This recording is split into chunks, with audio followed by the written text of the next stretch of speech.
little extra time as well. Yeah. Okay, good afternoon, everybody. I'm Bill Murphy Jr. This is understandably.com, Understandably Live. I have with me today Paolo Tiramani, and I hope you'll correct me if I have butchered your name. I'm sorry about that, but who is the CEO and founder of Boxable. And we're going to be talking about what I think is kind of just a very interesting startup in the housing space. And we'll talk about Elon Musk and his possible connection to all this, to the extent we can get into that. Just a reminder to everybody, we're going to record this. It's going to go up on YouTube. I would welcome you all to ask questions if you like. The best thing to do is just drop them right in the chat here. If you want to say hello and say where you are, that's great too. And we have some questions that people have given me already. But let's dive in first and say hello to Paolo, and thank you for being here. And if you'd like to introduce yourself. Yeah, hi, I'm Paolo Tiramani. I'm the CEO of Boxable, and this is Boxable right here, and this is our factory behind us. Got it. And a lot of people had never heard of Boxable until about a month ago when Elon Musk tweeted, hey, by the way, I live in a $50,000 modular home down in Texas at SpaceX's launch location there. And a lot of people went back then and said, oh, let's check out this Boxable. Looks like there's a video about where they install one of these houses down there. And lo and behold, Paolo's son is in the video giving a tour of the house with a big poster of a SpaceX rocket on the wall talking about his secret client. I'm just going to ask you directly can you confirm what everybody else is taking it right up to the half yard line on the football field? Elon Musk is living in this, right? So, outstanding first hardball question, terrific. And I was, I'm not at liberty to talk about that at the moment. So, yeah. So neither confirm nor deny at this moment. I would love to be frank. I would love to be much more frank, but I'm just not at liberty to talk about it right now. Got it. All right. But am I right in thinking that the unit, the Casita unit that is down in Texas is the only one that you've constructed so far? Is that right? Yeah, it's a prototype. It's a prototype. It's not even a production model. That is out for field evaluation, I would say. Yeah. Okay, got it. So tell me a little bit about the design. Tell me a little bit about like what this thing actually is and what makes it special. Yeah, absolutely. Well, first of all, thanks for having me on your show. Great show, and I read your ebook, which is very interesting as well. So Boxable is the solution to, I think, one of the last remaining pre-industrial product problems that we have currently. By pre-industrial, I mean that everything we have is made in a factory currently. 100% of everything we have is made in a factory, except buildings. And the reason for that is buildings are big and they're too big to ship down the road. It's quite elemental. And the factory solutions that exist today are sort of the worst of both worlds. They ship wide down the road, permit cars are very expensive. And then when they get on site, they're still too narrow for the architects. So it's sort of the worst of both worlds. And you're living with this legacy issue of one trip down the road. And then you have something that's compromised in space. And there are other types of solutions like tiny homes, which are frankly rather depressing. The Boxable product solves the biggest problem first, which is it packs down to 8.5 foot wide. That's the magic number, and 13.5 foot from the blacktop. Those are the magic numbers, and that means we can ship around the world with no flag cars, no permits, using standard shipping infrastructure via rail, boat, road, everything. And then the party trick, I suppose, is that the Boxable unpacks to a huge 20 foot wide. So with that 20 foot width on the narrow side, our construction technology will be making them up to 20 by 40, 20 by 50 foot. And if you think of that as a building module, there's not a lot of product out there, especially in the residential marketplace, that exceeds those dimensions. What can't you build with, let's say, a 40 foot clear span, 20 foot wide, with a 9.5 foot ceiling as a building module? So that's been very interesting. So we started there and said we have a great construction technology, but we need to configure the first ones to enter the marketplace. And we said, okay, we'll be making these building shells, these Lego boxes, if you like, in 20 by 20, 20 by 30, 20 by 40. And we said, what's our go-to-market strategy? And we said, okay, let's take the little guy. That'll be the easiest to start with. And let's configure it as a studio home, originally as an ADU, or for your readers, that's an accessory dwelling unit, mostly for the California marketplace. And we configured it. It's completely complete, turnkey, and put it out into the marketplace, and thinking we would sell maybe a couple of hundred. And then the consumer reaction absolutely exploded, like nothing I've ever seen in my career. And it's been just a sort of a very interesting journey up to this point. Yeah, when you say consumer reaction, does that mean pre-orders? Does that mean paid, waiting on the people, the factory behind you to churn them out, or where does that land?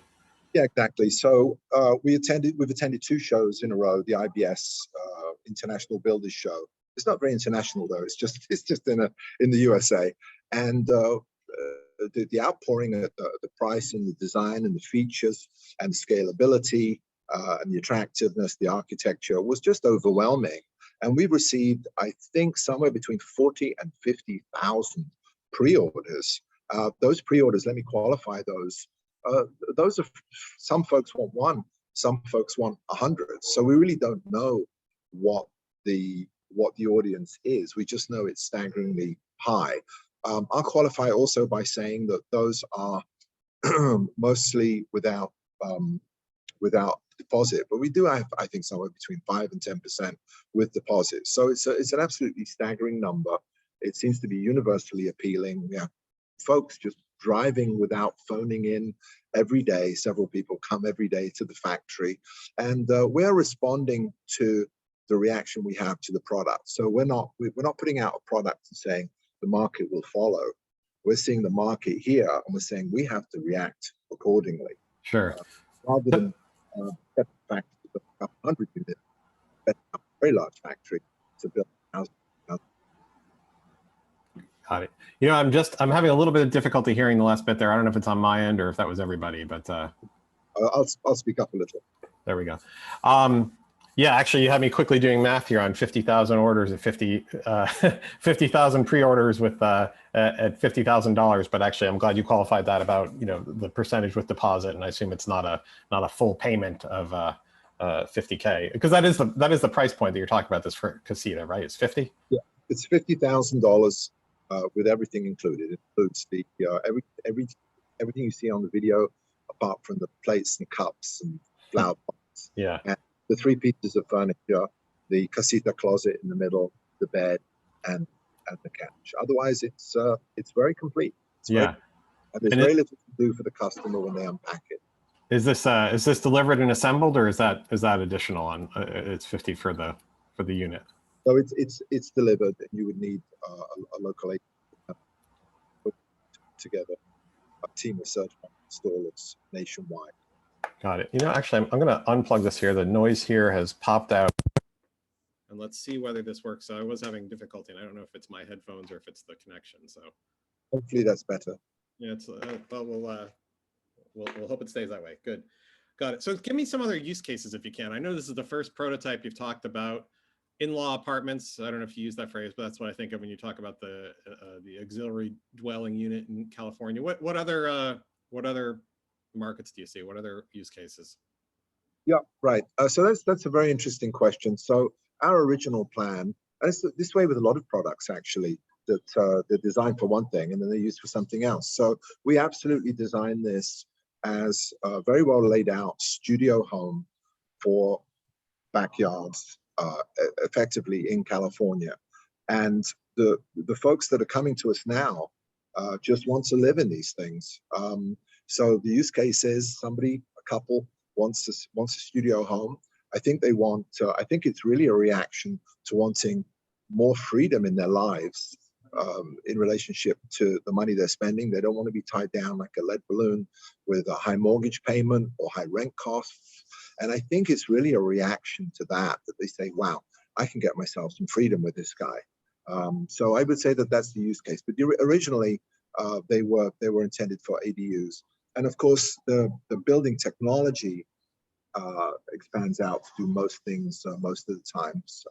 A FEMA, for example, I think would be a terrific solution. We can send these things down to a disaster area by the thousands, and you can have folks living in sort of stripped down versions of them. And then the building shells can be reconfigured into pretty much anything by the local community. And FEMA is very interested in having the local community rebuild itself. And what's happening currently is they bring down trailers. The trailers are trashy. They're very lightweight. Or they bring down tents and they create sort of slums. Whereas a solution with a Boxable that's perhaps 2020 or even a 20 by 40 that's minimally configured with just the basics to give folks shelter and security. And then when the emergency, the storm has passed, those building modules can be repurposed into anything from single family homes, townhomes, civic centers, really anything that the community requires. Can you give me some understanding of, in terms of, now I don't have a construction background, but I'm thinking of, all right, the FEMA trailer, the RV type of thing with the thin walls versus what we think of as, permanent 40-year construction. And I'll throw in a third one, which is a Connex itself, right? That you could theoretically, and people have said, well, we'll turn these into apartment units. Can you give me a sense of like things, insulation, pre-wiring, the width of the walls, that sort of thing? How does what you're doing differ in its final construction compared to those yeah, absolutely. Great question. So just a very broad overview from the top up. We'll start with, there are trailers that go over the road, RVs. Obviously, these have a very low permitting requirements, and some of them expand. They get very, very expensive. There are use cases for that with the technology. One step up from that, obviously, is HUD homes, which have a lower standard than the general stick-built code or the modular code, which is why a lot of communities don't allow them. And then there is the stick-built code, and then ultimately the modular code. So the modular code is a factory-built code. It's the highest standard in the land. It's a higher standard even than stick-built. By stick-built, I mean field construction. And it's sort of a bit Byzantine because the state by state, every state you have to get approval in every state. So we are now going through and getting approved, state by state, starting by our local states. And it's a very traditional code with stick-built 2x4s, fiberglass insulation layers and things like that. And then in terms of the construction technology, we are building in a factory. We're not building in a field. Why is that different? Well, in a field, you're limited by what a guy can put over his shoulder and climb up 4 stories and start hammering into a frame. And with us, we're able to make large unitary panels. These have no thermal bridging. They have no wooden structure from the inside to the outside. So thermally, they're very, very efficient. And we can make them 20, 30, and 40 foot at a time. A 40-foot panel is a very big panel. You can't make that out in the field. But in the factory, and we have a production line, really automotive style factory, we're able to make these very big, solid, unitary panels. And in terms of the codes, I don't have the numbers at my fingertips. We pretty much smoke all the codes in terms of thermal efficiency, hurricane, torsional, bending loads, lateral stiffness. It's just a much, much higher standard. And we do have an ambition to, at the federal level, write a Boxable code, a Boxable standard, because we feel the standard generally should be higher when you're spending that much money, when a consumer is spending that much money on a product. Our homes, just to finish that, our homes are essentially steel, concrete, and insulation.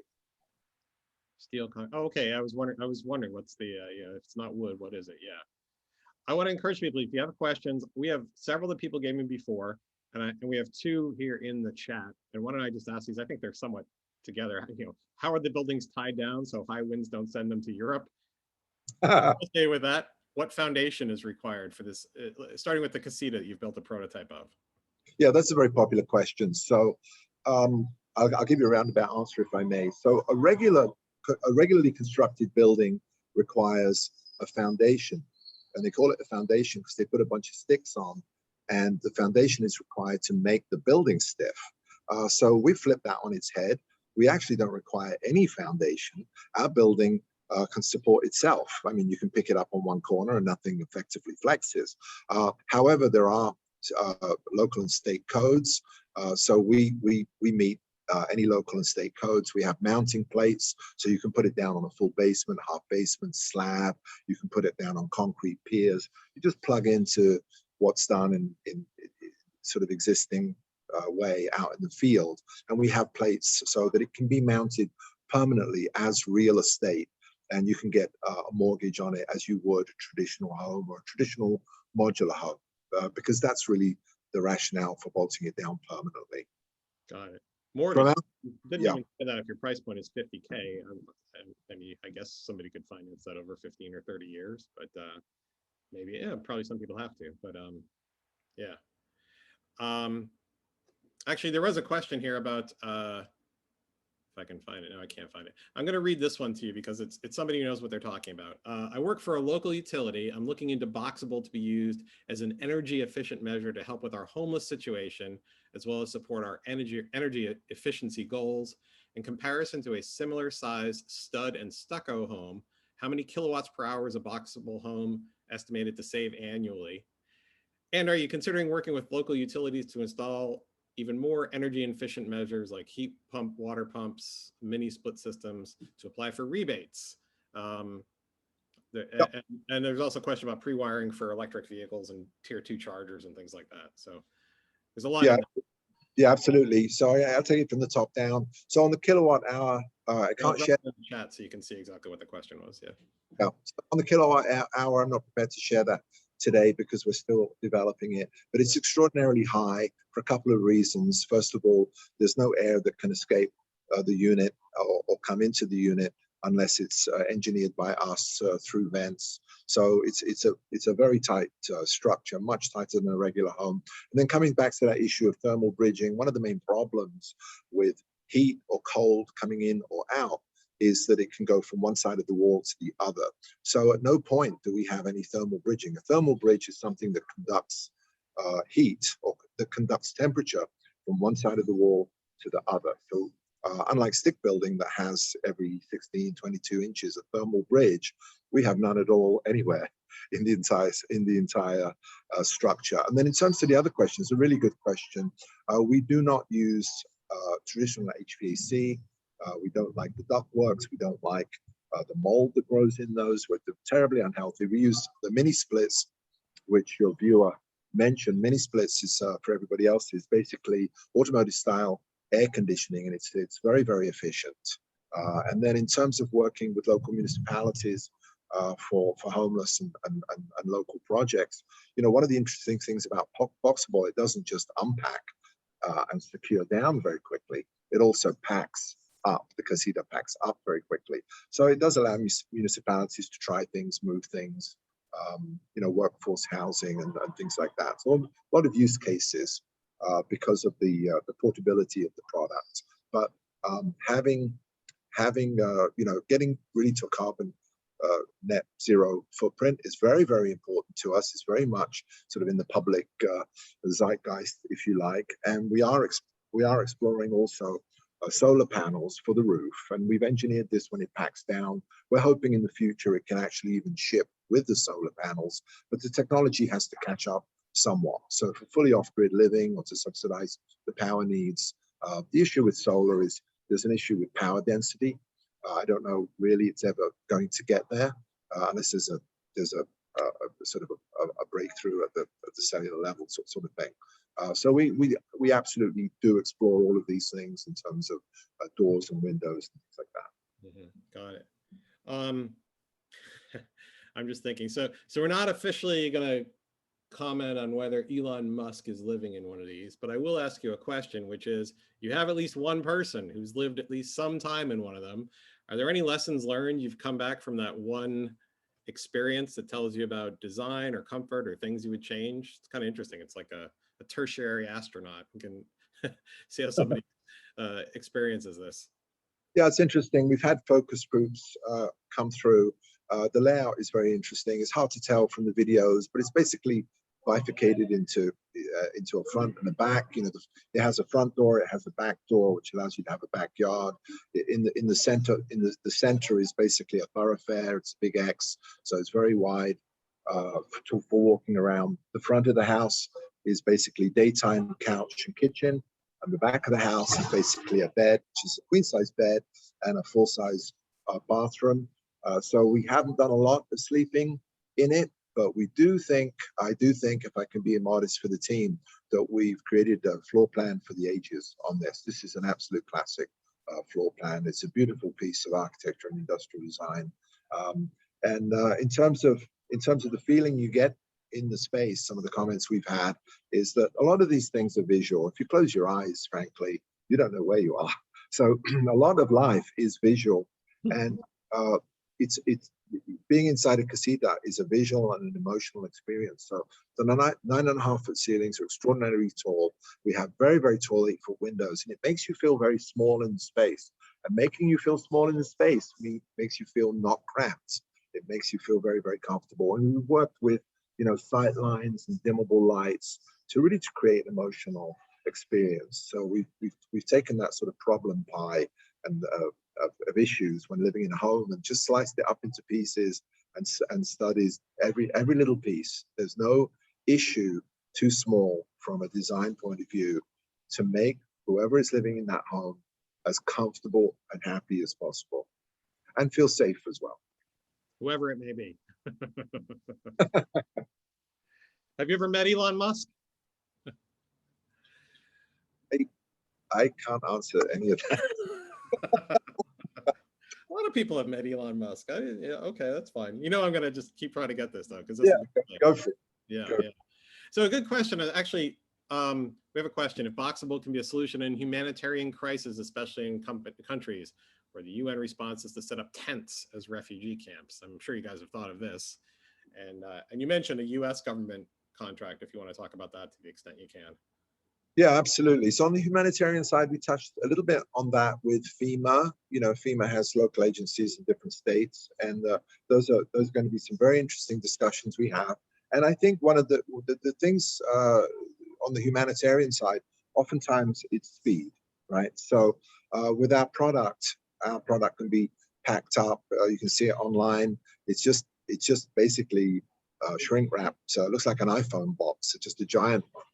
And they can be, the small casita can be pulled by a pickup truck, you know, 3,500 pickup truck. So you don't need a big rig, so you can mobilize a much larger transport pool to bring shelter to distressed areas. And then in terms of beyond our national borders, the product is designed, as I mentioned earlier, it has ISO corners, which are the shipping anchors in the corners. It has forklift pockets in the bottom. The casita is designed to be packed, unpacked, and moved and shipped quickly, which means that for, you know, overseas issues, it can ship. You know, you can put hundreds of these things on a boat. And we're looking also at off-grid as well. And off-grid translates in disasters, because, you know, everything goes off the grid, unfortunately, when there's a disaster. You know, the power goes down and things like that. So we're looking at solutions with potable, the toilets that are composting toilets that could then be replaced later. The solar panels we mentioned as well. Also, fully compliant ADA casita, we have that on the drawing board as well. So it has a lot of use cases for folks that need help.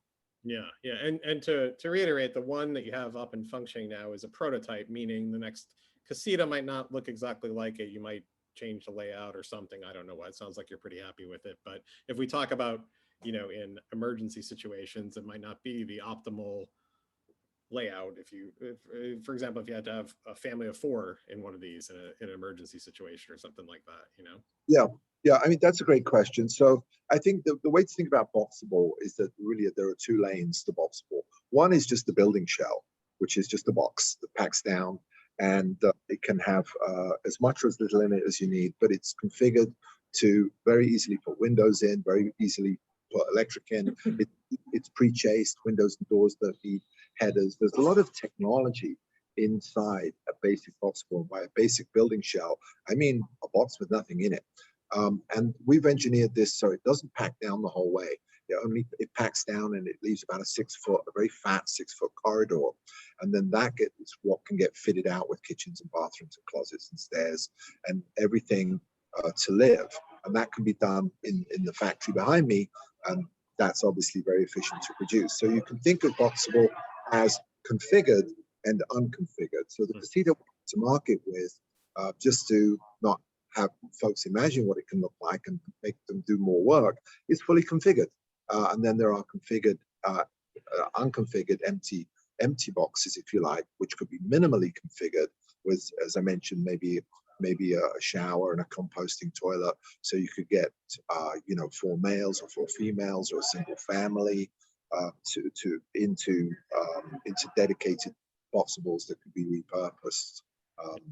And then the design in terms of from prototype to production, it is extraordinarily close to what you can see in the videos. It's really, I would say, almost identical. You would have to be standing in one, and then we could walk through all the improvements we've made in terms of connectivity, how it attaches, how quickly it packs and unpacks. But in terms of the designs of what you see online, I think pretty much the only thing that's changed is the glass cabinets have solid fronts. Folks seem to prefer that. I thought it was nicer the other way around, but folks seem to prefer the solid fronts. Other than that, it's pretty exact. Got it. What does one of these weigh? The casita. What does the casita weigh? You must have that. They weigh about 13,000 pounds. 13,000 pounds. Okay. Yeah. I mean, I saw you guys had one video, again, Elon Musk, not Elon Musk, but one video talking about, hey, could we take these and ship them to Mars as prefab living quarters? And I actually had a couple of people make that observation joke. I'm not sure, but yeah, no, it was an interesting video, interesting idea that somebody had out there anyway. Yeah, so there is a correlation between weight and money, of course, unless it's carbon fiber or something crazy. So reducing weight, reducing components, reducing complexity is very difficult and time consuming. It's very complicated. It takes a long time to make things simple. I know that sounds somewhat counterintuitive. The correlation between weight and money is there. And so the lower it weighs, the less money it will cost, and it's sort of very broad strokes. But that's not at the expense of rigidity or quality. And yeah, we did do a Boxable humorous spoof of Boxables going to Mars, and the comments were quite interesting, with folks saying, well, how on earth are you going to seal that, and such. And it's like, well, it was just humorous. We're not really intending to send Boxables to Mars. Yeah. Well, not that version anyway. Not right. that. Yeah. We got a few questions in here. I want to just one practical thing for those of us that are not into shipping and logistics. One of these, and basically one casita fits in a Connex, or a tractor trailer. Is that what we're thinking about? It's not a bad way to think about it. The casita, when it's packed up, is the container. It is the container. You think of the common shipping containers. See, so it doesn't go into a shipping container. It is the shipping container. Shipping containers that you typically see trucking down the highway are numbers that you'll have heard me say before: 20, 30, and 40 foot. So, for example, on the rail line we're exploring now with your Union Pacific, it's very, very interesting. And just the sort of back of the envelope shows us, we have to validate this, of course, that we could get about 220 casitas on a freight train. I mean, that's extraordinary. And using standard shipping infrastructure, they're doing that currently. So that would allow us to ship to DCs or distribution centers around the country very, very effectively. Mm-hmm. Let me get to a couple questions here. We're getting a few. One is, perhaps I missed the second half of this question before. Okay, to follow up on my question, are you going to work with local utilities to apply for their energy efficiency program rebates to help offset costs on appliances, high efficiency lighting, insulation, et cetera? Do you have any thought on that? Well, I mean, the short answer is yes. We're working with municipalities, but it's a big country. There's a lot of states and even more local municipalities, so we can't really reach out to those. What we will be doing in general principle, however, to answer that question a little bit more broadly, is our website as it as the website develops, we'll be offering a lot of functionality and useful things on the website, like basement plans and municipal codes. So we have a terrific relationship with permits.com. If you go there from our website, you get to our landing page, you put your zip code in and your street address, and it tells you what permits are required. And you would certainly look at what additional incentives that municipality might offer to homeowners to lower the cost of their installation. Interesting. And actually kind of touching on that right here, just a few of these questions that probably address similar points, but how are they plumbed? How's the plumbing work? If these things can be picked up and moved, and related to that, once it's assembled, I think you said yes, can it be unassembled, repacked, and moved somewhere else? And do you need a specialized Boxable technician, or can any handyman or contractor do work as maintenance is required? I'm trying to remember all three of those questions. Yeah. Plumbing, movability, and technicians. Yeah. I was just kidding. Yeah, so having these things plumbed in once we get there in terms of waste, water, electric. So they're all internally plumbed, don't have to do anything. We're taking care of everything from the outside of the four walls in, and everything ports to one corner, and it depends on your use case. So if you're out in the woods in a completely in the wild, you might have to dig a well. If you're it's a more residential area and you can plumb into city water and waste, you can do that. But we pour all out to one corner to make it as easy as possible. In terms of the packing and unpacking, in production, these should pack and unpack in about an hour, 2 hours with a couple of guys. Very, very easy. And in terms of the technician, we'll have instructions online, and we'll be working to develop a network of certified installers. We're setting up a sort of a Boxable University, which will be both online and in person. We much prefer they fly down, and there'll be different levels of installer. There may be one more question there. I can't remember what it was. Well, I think the plumbing and the moving and the technicians you talked about. Yeah. And so just give me a timeline of when you started. You told me you had just tell me the origin of this and when. Yeah. Previous to Boxable, I had an intellectual property licensing company, which is just a fancy way of saying we had a team of engineers that would sit down and invent things, file patents, we're designers, and we would license those to industry in the same way that a book author or musician would receive a royalty as monetary compensation every time that the song is played, and every time one of our products was bought, we would receive a royalty. It was a very successful company, and the last few years, I decided that we wanted to be operators in space as opposed to licensors. And therefore, if we are inventors, I know that sounds a bit of a crackpot word, inventors, but let's say if we're creative engineers, that we should be able to just identify a problem and solve it. And so we said, okay, we're not a charity, but let's do some good works. What's a problem that needs solving? And it became very apparent. We looked at a few different things, and it stuck up like a nail that hadn't been hammered down, that the construction technology was in a pre-industrial condition. By pre-industrial, I mean not in a factory like everything else we buy in the modern world, because they're big. And so this has led to inefficiencies, high costs, poor quality, no global brand. I mean, just a big mess, frankly. So the Boxable solution is really the first post-industrial global solution that can scale to fix this problem. And in terms of timing, we worked on and off at the previous company, and then we said, okay, we're ready to go. And I would say in about 16, 17, 2016, 2017, I mean, I monetized the business by selling the licenses back to our licensees. Typically, everybody left pretty happy. Took some folks with us. Set up from the East Coast to the West Coast. We decided where to put this operation. Nevada is fantastic. Las Vegas is fantastic. We sort of hit the ground running, but not too fast in 17, because we're starting literally from a rented office. We have to look around buildings to lease or purchase, etc. So we're about 4 years in. And I think in that time, there's been a tremendous amount of IP developed. I think we have over 24 patents now, probably have 30 by the end of this year. Very, very strong IP. And just getting all the logistics of setting up Factory 1 takes a while, And we should be turning on, fingers crossed, in a sort of slow way, probably sometime in September to fulfill this government order. So from 17 to 21, I think 4 years. So we are on a fast track. We are in a hurry. I would liken where we are right now to a controlled explosion.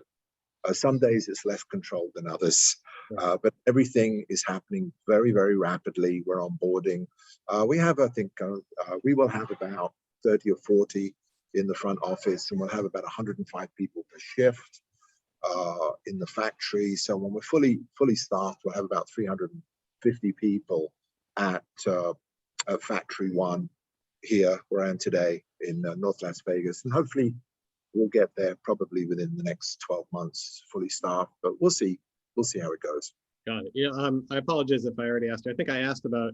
You mentioned you had a government contract. I know there's some parts of that you can't talk about, but what can you say on that? Yeah, I think it's a government contract for 156 units.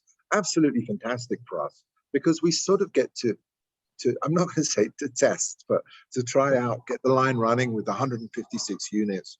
And what's been very interesting for us, the sort of the kernels swarm down every couple of months, and they're very granular. It's not directly the question you asked, but I'd like to just share this, if I may. Yeah. That one of the great benefits of working with this military order, I can share that it's a military order, is that they come down and do military things. So they come down, they parse this thing down, they get right down to a granular level, and they've actually been very, very helpful. And then in terms of the product, it's 156 that we'll be delivering in the coming months. And it is for a situation that's very much in the national consciousness, a national tragedy, actually, that's very much in the national consciousness. And, we're very, very pleased to be able to provide buildings for that purpose, and that's probably as much as I'm allowed to say. Got it. But just confirming what you said here. So you're saying 156 units for a military client involved with addressing something that most Americans would think is kind of a national tragedy right now. Yeah, something that needs resolution. Yeah, I'm not going to try to get in trouble with your NDAs here. I think we can probably, some of us can use some educated guesses of who the client would be and what the use case would be in that situation. So got it. A few people have asked, and you mentioned this before too. I know maybe you can just talk about funding, investment, and a couple of people have said, all right, can I invest? What do I do? So tell me where all that lands right now, please. Yeah, so we're a little bit new to the space as well. We've never really taken on investors before, but the project requires it. So we have two types of investor. There's accredited and unaccredited investors. I think the accredited, don't quote me, I think it's about, you have to prove about $1 million net worth or something in that region. So we are setting up to do something called Reg A Plus. It requires the SEC approval, and the good folks over at the SEC should be approving us shortly. That will allow us to take in about 50 or $75 million, I'm not sure which program we would do, of unaccredited. Unaccredited is nice because folks can just sign up, put $100 in, put $10,000 in, whatever they need to do.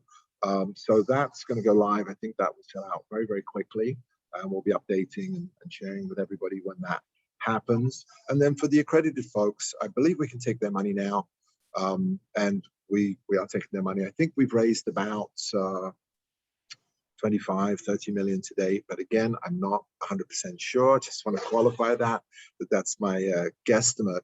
We did a first raise on WeFunder. I think we raised 4 or 5 million very rapidly. We had to give most of it back because it was mostly from unaccredited folks. We were able to keep 1 million. I believe we were one of the fastest, if not one of their fastest raises in their history. And the next one we did was with Start Engine. And I think it was just for 4 million.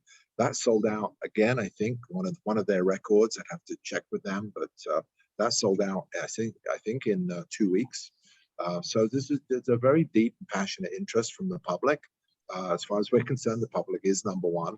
And for folks that might consider investing, the easiest thing to do is just to go to boxable.com and follow the link, and it's laid out fairly clearly there. Yeah, that's interesting. WeFunder and whatnot, that maybe I just don't know, but I didn't realize that was a significant problem people have to raise, or if it is, but to raise money and then realize, oh, these people legally can't invest. I would have thought there was some pre-clearance or something. Yeah. And so it's interesting, and it's good. The valuation of the company keeps going up, so the folks that are in are seeing the value of their stock go up. We're very, very proud about that. Our philosophy is that we are driven 100% by the customer, and the customers typically we're sort of the people's building, if you like. I mean, we're really funded just by regular folks. We're not funded by VC money or anything fancy like that. And the customer is very much number one, even to the point where the factory has been not designed around, but integrated into the factory has been, a Disney-like tour, because folks come every day. We get them a tour. So the customer is number one, and that goes for investors as well. We have. I just want to make sure I think I have the ability to make sure I put every question we got from a reader in front of you. I have questions about funding and investing that we've covered, some compliments. If we have somebody who wants to buy one, what do they do if they want to buy one? If I pay the 50, and it sounds like they don't have to pay the 50 in advance, but if I pay the 50, is there a refund if it doesn't happen? What's my ETA if I give you 50 large today? We have had people pay in full upfront. There is no need to do that. I think it would behoove you to put a small deposit down, and that will get you in a different bucket than the folks who have not put a deposit. And we'd come on down and see the product. North Las Vegas. Las Vegas is not a horrible place to visit. That was one of the rationales for coming here as a tourist destination. And just put a small deposit, and that will be totally fine. And we are scaling as rapidly as we can to provide much larger factory capacity than what you see behind me today. Got it. One question about complying with HUD standards so they qualify for government loans. I think we talked about that a little bit previously. And a question about whether there are any multi-unit Boxable homes in use today. Well, not now, because there's one prototype in use today. But it is interesting. I think if on the website, under something like more, you will see 2- and 3-story Boxable casitas. It's a very, very interesting use case. We thought through a lot of the basic dimensional issues, and the numbers that we arrived at sound like they're very round numbers, but not without a lot of thought, including the fact that the footprint of the smallest building shell, which is configured today as the casita, is exactly 2 parking spaces. So if you can use your imagination, and you can imagine a casita, hovering off the ground and a couple of curtain walls on either side, you've got parking for 2. You can straddle a driveway, and you've got zero footprint, and you've added an apartment for a rental income or a loved one or something like that. And you can even stack those 2 high for 2 cars and have an exterior 2-story walk up. Really, really very very, very practical configuration. And they are architecturally neutral on the outside on purpose. It's a big world. It's a big country, and a lot of different architectural styles and flavors. And I would say, unless you're living in an igloo, unless you're an Eskimo living in an igloo and you're living in a round product, no disrespect to igloos and Eskimos, by the way, I don't want to offend anybody, but you're living in a rectangular structure. So we've kept it very neutral, and that allows the outsides to be stacked and connected as we get into more modules. And then it's all per code, it's weatherproof and everything. So then the decorative elements, whether you want shingle or logs or bricks or siding, it's really tremendous amount of architectural freedom from the outside. And we've had a very positive response from architects, because they feel that we're doing the heavy lifting, and it allows them to create beautiful spaces. Paulo, I appreciate you being here with me today. Thanks for answering all these questions. I think it's an intriguing concept, and I wish you all the luck in the world as you unfold and go forward. Great, thanks. Thank you, Bill, and thanks also for the viewers zooming in. Yeah. Thanks, guys. We're going to wrap it here. Understandably.com, Understandably Live. You should go to understandably.com if you don't know what this is and you just stumbled across it, and check it out and sign up. Thanks very much. Have a great day, everybody.